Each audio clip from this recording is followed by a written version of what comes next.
وزیر صحت دامودر راج نرسمہا نے حلقہ اسمبلی نارائن کھیڑ کا دورہ کر کے مختلف ترقیاتی پروگراموں میں حصہ لیا۔ اس دوران ریاستی وزیر صحت دامودر راج نرسمہا نے حلقہ اسمبلی نارائن کھیڑ کے مانور منڈل کے موزے بورنچا میں واقع منجیرا ندی پر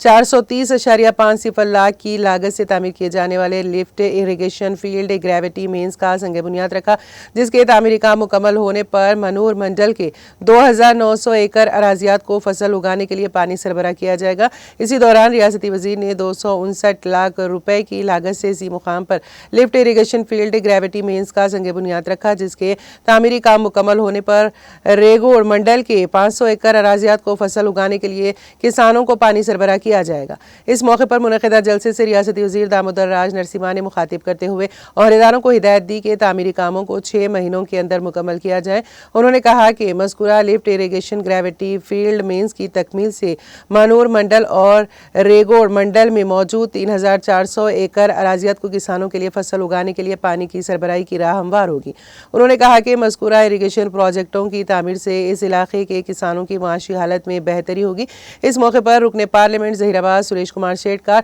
رکن assembly Narayan Khed doctor P Sanjeeva Reddy, D C C general secretary Chandra Shekhar Reddy, Congress قائد سدھاکر ریڈی، RDO اشوک چکرورتی، DSP وینکٹ ریڈی کے علاوہ حلقہ اسمبلی نارائن کھیڑ اور حلقہ اسمبلی اندول سے تعلق رکھنے والے کسانوں، کانگریس قائدین، سرکاری عہدیدار موجود تھے۔